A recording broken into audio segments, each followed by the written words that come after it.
సభకు ఎలాంటి అంతరాయాలు కలక్కోకుండా సభ సజావుగా సాగడానికి సహకరించాల్సిందిగా విజ్ఞప్తి చేస్తా ఉన్నాం. గౌరవనీయులు తెలుగుదేశం పార్టీ జాతీయ అధ్యక్షులు మన ముఖ్యమంత్రి నారా చంద్రబాబు నాయుడు గారు, తెలుగుదేశం పార్టీ జాతీయ ప్రధాన కార్యదర్శి నారా లోకేష్ బాబు గారు, మరి తెలుగుదేశం పార్టీ అధ్యక్షులు పల్లా శ్రీనివాసరావు గారు, వేదిక మీద ఉండబడిన మంత్రులు, ఎంపీలు, ఎమ్మెల్యేలు, ఇంకా పార్టీకి సంబంధించిన పెద్దలు, ఈరోజు మహానాడుకు ఆంధ్రప్రదేశ్ నలుమూలల నుంచి తరలి వచ్చిన సోదరులు సోదరిమణులందరికీ కూడా మీకు హృదయపూర్వక నమస్కారాలు తెలియజేస్తున్నాం. ఈరోజు కడపలో తెలుగుదేశం పార్టీ ఆవిర్భావం తర్వాత మొట్టమొదటిసారిగా తెలుగుదేశం పార్టీ మహానాడు కార్యక్రమాన్ని కడపలో జరపడం జరుగుతూ ఉంది. మీరందరూ కూడా మా జిల్లాలో కూడా మహానాడు జరిగితే బాగుంటుందని మీరందరూ కూడా మాతో చాలాసార్లు చెప్పడం కూడా జరిగింది. కాబట్టి మనందరి కోరిక మేరకు, మరి జిల్లా ఎమ్మెల్యేలు, ఎంపీలు అందరి కోరిక మేరకు తెలుగుదేశం పార్టీ మహానాడు కార్యక్రమం పొద్దుటూరు మన కడప పట్టణంలో జరుగుతూ ఉంది. కాబట్టి మహానాడు స్వర్గీయ ఎన్టీ రామారావు గారు పార్టీ స్థాపించిన తర్వాత 43వ మహానాడును జరుపుకుంటున్నాం. ఇంతకుముందు ఆంధ్ర రాష్ట్రంలోనూ సమైక్య ఆంధ్రప్రదేశ్లోనూ మహానాడులు జరుపుకుంటూ ఉండబడినప్పటికీ కూడా విడిపోయిన తర్వాత ఆంధ్రప్రదేశ్లో మొట్టమొదటిసారిగా కడపలో మహానాడును జరుపుకోవడము మనందరికీ అదృష్టంగా భావిస్తున్నాం కూడా. ఎందుకంటే ఇంత జన సమీకరణ దాదాపు సుమారు 3 రోజుల నుంచి జరుగుతూ ఉండబడినప్పటికీ మహానాడు 27వ తారీఖున దాదాపు 25,000 మందితోనూ, నిన్నటి దినం ఒక 50,000 మందితోనూ, ఇప్పుడు సుమారు 5 లక్షల మందితో 5 లక్షల మందితో మహానాడు జరుపుకుంటాం. ఇక్కడ కూడా మీరందరూ కూడా 2024 ఎన్నికల్లో తెలుగుదేశం పార్టీకి అత్యధిక మెజారిటీ ఇచ్చి గెలిపించిన తర్వాత నారా చంద్రబాబు నాయుడు గారు ముఖ్యమంత్రి అయిన తర్వాత ఎన్నో అభివృద్ధి కార్యక్రమాలు చేపట్టడం జరిగింది. మరి 2014 నుంచి 2019 వరకు చంద్రబాబు నాయుడు గారు ఆంధ్రప్రదేశ్ విడిపోయిన తర్వాత ముఖ్యమంత్రి అయినారు. ఆ ముఖ్యమంత్రి అయిన తర్వాత విడిపోయిన ఆంధ్ర రాష్ట్రాన్ని చంద్రబాబు నాయుడు గారు ముఖ్యమంత్రి అయితేనే ఈ రాష్ట్రం అభివృద్ధి చెందుతుందని ఒక మంచి ఉద్దేశంతో 2014 ఎన్నికల్లో ఆయనకు ఓటు వేయడం జరిగింది. మరి అటువంటి తెలుగుదేశం పార్టీని 5 సంవత్సరాలు 2014 నుంచి 19 వరకు ఎన్నో అభివృద్ధి కార్యక్రమాలు చేసి ముందుకు తీసుకుపోయే పరిస్థితి జరుగుతూ ఉండింది. కాబట్టి మన దురదృష్టం కొద్దీ 2019 ఎన్నికల్లో మన జిల్లావాడైనా కూడా జగన్మోహన్ రెడ్డి గారిని అత్యధికంగా ఓట్లు వేసి ముఖ్యమంత్రి చేయడం జరిగింది. మరి ఆయన ముఖ్యమంత్రి అయిన తర్వాత జరిగింది ఏంటి? మనందరికీ రాష్ట్రంలో ఏం జరుగుతోంది, ఇప్పటి వరకు కడపలో ఏం జరిగింది, మనందరము ఏదో మన జిల్లావాడని మీరందరూ ఆలోచించి ఓట్లు వేసినారే తప్పక అభివృద్ధి ఎక్కడుంది? ఎక్కడ అభివృద్ధి జరుగుతూ ఉంది? జిల్లాలో, రాష్ట్రంలో ఎక్కడ అభివృద్ధి జరుగుతుంది? నిరంతర దోపిడీ జరుగుతూ ఉంది. జగన్మోహన్ రెడ్డి గారు ప్రతి డిపార్ట్మెంట్కు సంబంధించిన డబ్బులను కొల్లగొట్టుతున్నాడు. కొల్లగొట్టి లక్షల రూపాయలు దోచుకునేదానికి ఆయన 5 సంవత్సరాల కాలం పట్టిందే కానీ ఆయన అభివృద్ధికి ఎక్కడ కూడా అభివృద్ధి కానీ సంక్షేమం కానీ ఎక్కడ కూడా నోచుకునే పరిస్థితి లేదు. మరి ఈ మాదిరిగా ఆర్థిక దోపిడీని అరికట్టేదానికోసం 2024లో మీరు అందరు కలిసి అత్యధికంగా 154 సీట్లు ఇచ్చి మన చంద్రబాబు నాయుడు గారిని మన కూటమి ప్రభుత్వాన్ని గెలిపించడం జరిగింది. కాబట్టి మరి ఇప్పుడు మహానాడు జరిగే సందర్భంగా జరిగిన పరిస్థితులు మళ్ళా పునరావృతం కాకుండా మరొకసారి జగన్మోహన్ రెడ్డి లాంటి వ్యక్తులకు అధికారాన్ని కట్టబెడితే ఏమవుతుందో మనం అందరం చూసినాం. అటువంటి ఆర్థిక నేరగాడికి మరొకసారి అవకాశం ఇవ్వద్దని కోరుతున్నాం. మేమందరము కడప వాసులమే. మాకు అభివృద్ధి, సంక్షేమం, రాష్ట్ర జిల్లా అభివృద్ధి మాకు ముఖ్యం. అటువంటి మాకు కావాలని మేము అభివృద్ధిని కోరుకునే వారందరం కూడా 2019 నుంచి 24 వరకు కూడా ప్రభుత్వం 2014 నుంచి 19 వరకు ఈ రాష్ట్రంలో ఎన్నో అభివృద్ధి సంక్షేమ కార్యక్రమాలు జరుగుతూ ఉంటే 2019లో జగన్మోహన్ రెడ్డి గారు వచ్చిన తర్వాత దాదాపు ఒక 100 కోట్ల రూపాయల ప్రాజెక్టు 20 కోట్ల రూపాయలు 25 కోట్ల రూపాయలు ఖర్చు పెట్టినా కూడా ఆ ప్రాజెక్టు నిలబెట్టడం జరిగింది. ఎందుకైనా తెలుగుదేశం పార్టీలో జరుగుతున్న పనులు కూడా ఏవి జరగకూడదని, వారికి ఒక మంచి పేరు వస్తుందని, ఆ ప్రాజెక్టు తరైతే పలానా తెలుగుదేశం పార్టీలో ముఖ్యమంత్రి చంద్రబాబు నాయుడు గారు చేశారని ఒక మంచి పేరు వస్తుందని ఒక దుర్మార్గపు ఆలోచనతో అభివృద్ధి కార్యక్రమాలన్నీ నిలిచిపోయినాయి ఆంధ్రప్రదేశ్ మొత్తం మీద కూడా. మరి ఇటువంటి అభివృద్ధి కార్యక్రమాలు నిలిచిన తర్వాత రాష్ట్రంలో కరువు పరిస్థితులు ఏర్పడుతూ ఉన్నాయి. ఇటువంటి కరువు పరిస్థితి ఉంటే మరి గతంలో ఎప్పుడు కూడా ప్రజల దగ్గరికి నువ్వు పోతున్నావే తప్పక ప్రజలతో నువ్వు మాట్లాడుతున్నావా? ఎక్కడన్నా నీ దగ్గరికి ప్రజలకు వస్తే వాళ్ళతో కలుస్తున్నావా? మరి మంత్రులతో మాట్లాడుతున్నావా? ముఖ్యమంత్రులతో మాట్లాడుతున్నావా? ఎమ్మెల్యేలతో మాట్లాడుతున్నావా? ఎవరితో మాట్లాడుతున్నావు? ఎవరికి లేని అపాయింట్మెంట్ నువ్వు నీ 10 మంది కూటమి నిరంతరము డబ్బులు సంపాదించుకునే ఆలోచన తప్పక ఇంత మంచి మెజారిటీ ఇచ్చిన ఈ ఆంధ్ర రాష్ట్ర ప్రజలకు ఏదైనా అభివృద్ధి చేస్తామని మీరు ఆలోచించలే. మరి ఇంత దురదృష్టమైన పరిస్థితిలో మీరందరూ కూడా త్వరలోనే తెలుసుకొని 2024లో అత్యధిక మెజారిటీతో కూటమి ప్రభుత్వానికి మీరు అధికారం ఇవ్వడం జరిగింది. కాబట్టి మీరందరూ భవిష్యత్తులో కూడా మరి కడప బిడ్డ కడపకి ఏదో చేస్తాడని ఆశించినాం.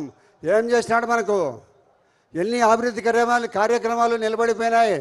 2014 నుంచి 19 వరకు నిలబెట్టిపోయిన జరుగుతామని అభివృద్ధి కార్యక్రమాలు ఎక్కడ అన్నీ నిలబడిపోయినాయి. మరి అదే మాదిరిగా SC corporation, BC corporation, ST corporation, ఈ కార్పొరేషన్ నుంచి ఈ 5 సంవత్సరాల్లో ఏ ఒక్క వ్యక్తికైనా కారు లోన్ కానీ ట్రాక్టర్లు కానీ వ్యవసాయ పనిముట్లు కానీ ఇచ్చిన పాపాన పోయినావా? ఎందుకు నీకు నీ ఎంత అభివృద్ధి జరగడం అనేది నీకు ఇష్టంలే?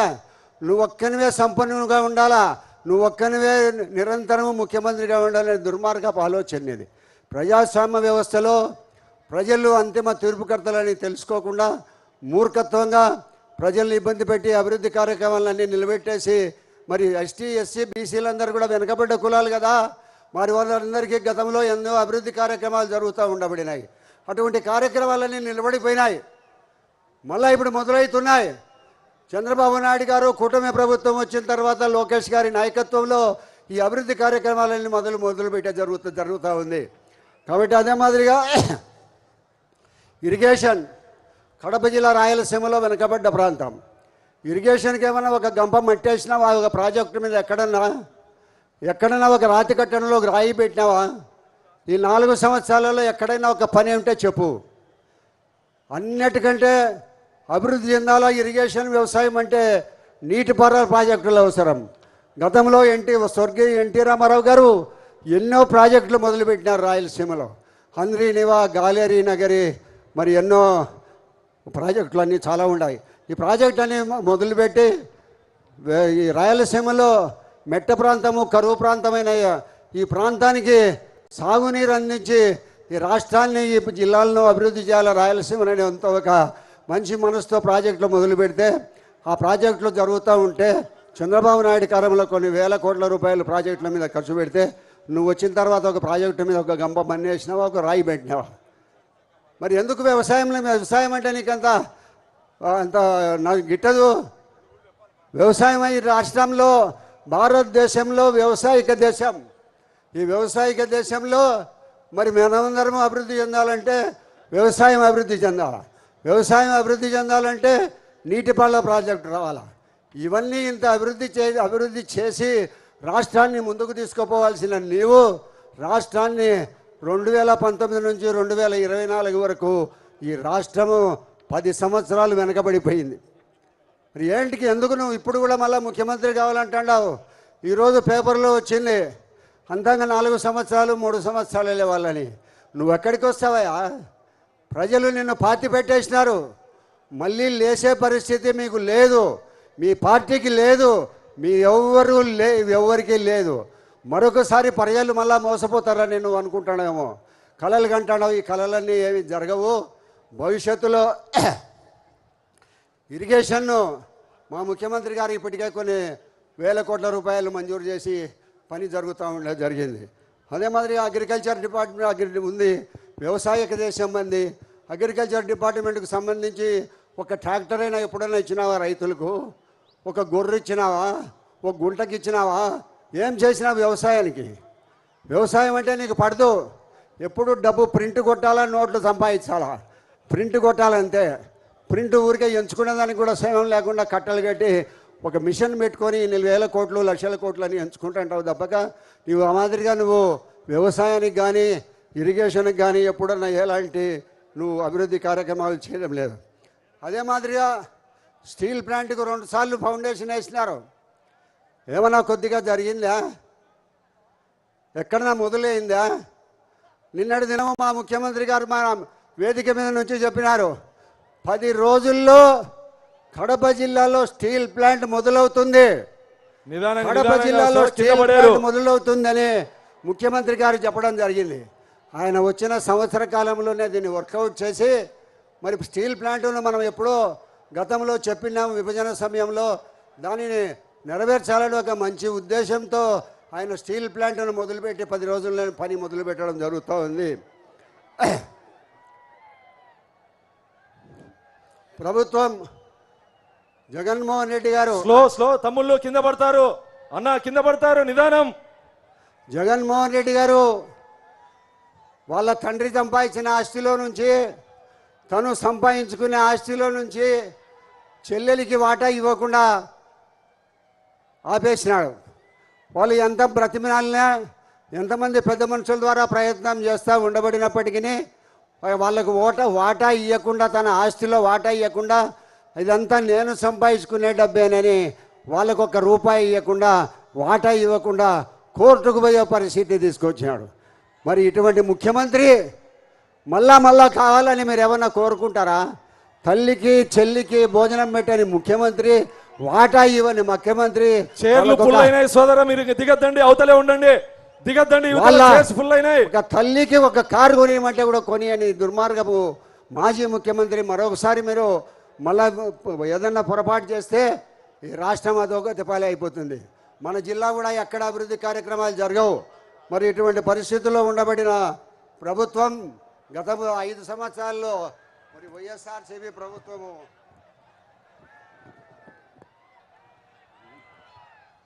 ఉద్యోగస్తులు 5 సంవత్సరాలలో ఏమైనా ఒక ఉద్యోగం ఇచ్చినారా? మీరు చదువుకున్న యువతకు ఏమైనా ఉద్యోగం ఇచ్చినారా? వాళ్ళకి ఇంటి దగ్గర పోయి ప్రతి ఒక్కరికి ₹3,000 చదువుకున్న పిల్లలకి అందరికీ ఇస్తానన్నావు, ఇచ్చినారా? పెన్షన్లు పెంచినావా? ఈ ఆంధ్ర రాష్ట్రంలో ఇచ్చే పెన్షన్ భారతదేశంలో ఏ రాష్ట్రం ఇవ్వనంత పెన్షన్ మనం ఆంధ్రప్రదేశ్ ముఖ్యమంత్రి చంద్రబాబు నాయుడు గారు ఇస్తున్నారు. కాబట్టి పెన్షన్ విషయంలో ఇటువంటి పరిస్థితులు ఉన్నాయి. మరి అభివృద్ధి కార్యక్రమాలు నిరంతరము జరిగిపోతున్నాయి. ప్రభుత్వ ఉద్యోగస్తులకు నెల జీతం ఇచ్చినారా? మీరు వాళ్ళ అలవెన్సులు ఇచ్చినారా? ఒక నెల జీతం కావాలంటే 2 నెలలు 3 నెలలు పట్టేది. ఇప్పుడేం జరుగుతుంది? నెల ప్రతి నెల 1వ తారీఖున పెన్షన్లు ఇస్తున్నారు. ప్రతి నెల ప్రభుత్వ ఉద్యోగస్తులకు జీతాలు పడుతున్నాయి. వాళ్ళు దాచుకునే టీఏ డిఏ ఇవన్నీ కూడా ఇవ్వడం జరుగుతూ ఉంది. కాబట్టి పరిపాలన అనేది అది కేవలము 10 మంది రూములో కూర్చొని మీరందరూ మాట్లాడుకొని ఎట్లా డమ్ములు సంపాదించాలనేది కాదు. ప్రజల్లోకి రండి. మా ముఖ్యమంత్రి గారు ఈరోజు ప్రతి శనివారము తెలుగుదేశం పార్టీ అమరావతిలో ప్రజలను కలిసేదానికి ఒక రోజంతా సమయం ఇస్తున్నారు. అదే మాదిరిగా లోకేష్ గారు కూడా సమయం ఇచ్చి వచ్చిన ప్రజలతో మాట్లాడుతున్నారు. అందరూ ఎమ్మెల్యేల దగ్గరికి పోలేరు, ఎంపీల దగ్గరికి పోలేరు, మంత్రుల దగ్గరికి పోలేరు. స్వయంగా వచ్చి చెప్పుకునే అవకాశం కల్పించాలని ఒక మంచి ఉద్దేశంతో మన ముఖ్యమంత్రి గారు ప్రతి శనివారము తెలుగుదేశం పార్టీలో ప్రజలు కలుస్తున్నాడు. కాబట్టి ఇంత అభివృద్ధి కార్యక్రమాలు ఇవన్నీ చేసే ముఖ్యమంత్రి మళ్ళా కావాలా? మన పవన్ కళ్యాణ్ గారు చెప్పినారు, మన ముఖ్యమంత్రి ఇంకా 20 సంవత్సరాలు ఉండాలి మన చంద్రబాబు నాయుడు గారు అని చాలా ఆలోచించి చెప్పినాడు. ఆయన ఈ రాష్ట్రం అభివృద్ధి చెందాలనేది ఆయన చాలా ఇంపార్టెంట్గా కోరుకుంటుంటాడు. అటువంటి రాష్ట్రం అభివృద్ధి చెందాలంటే మరొకసారి ముఖ్యమంత్రి కావాలని కోరుకుంటున్నారు. అదే మాదిరిగా చెప్పాలన్నా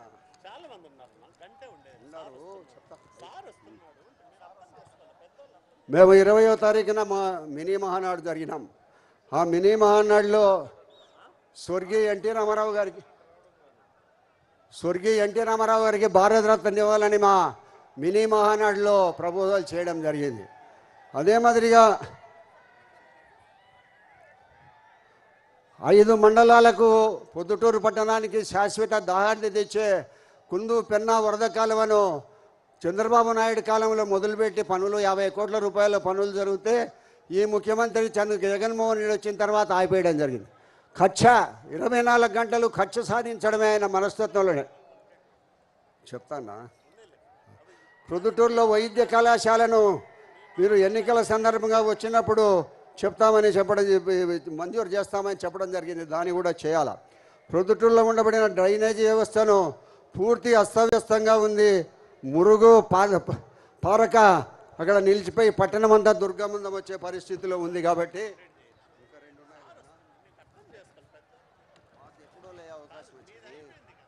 కడప జిల్లాలో స్వర్ణకారుల కోసం స్కిల్ డెవలప్మెంట్ ద్వారా శిక్షణ ఏర్పాటు చేయాలని, ప్రొద్దుటూరులో ఉండబడిన కాయగూరల మార్కెట్ను కంప్లీట్ చేయాలని, ప్రొద్దుటూరులో అఫ్రేక్ కావాల్సిన స్థలం ఉన్నది కాబట్టి వెంటనే అఫ్రేల్ సరకు ఏర్పాటు చేయాలని, మరి అవధూత కాశీనారాయణ స్వామికి రాష్ట్ర వ్యాప్తంగా భక్తులు కలరు. ముఖ్యంగా రాయలసీమ జిల్లాలో అనేక మంది భక్తులు ఉన్నారు. బద్వేలు నియోజకవర్గం కాశీనారాయణ మండలంలో ఉన్నటువంటి కాశీనారాయణ ఆశ్రమాన్ని అభివృద్ధి చేయాలని కోరుకుంటూ మరి ఈ అవకాశం ఇచ్చిన నాకు మీకందరికీ ధన్యవాదాలు. వరదరాజు రెడ్డి గారికి ధన్యవాదాలు. పోలీస్ అధికారులు రోడ్డు మీద ఉన్నటువంటి తెలుగుదేశం పార్టీ కుటుంబ సభ్యుల్ని ఇటువైపు ఉన్నటువంటి బ్యారికేడ్లకు పంపించవలసిందిగా అక్కడ ఉన్నటువంటి వాలంటీర్లకి పోలీస్ అధికారులకి విజ్ఞప్తి చేయడం జరుగుతుంది. ఇప్పుడు మాట్లాడేటువంటి వక్తలు సోదర పోలీస్ అధికారి, ఈ టెంట్లు 2 తీసేపించండి. ఆ టెంట్లు మొత్తం 4 తీసేయండి. ఇవి మీ దగ్గర ఉన్న టెంట్లు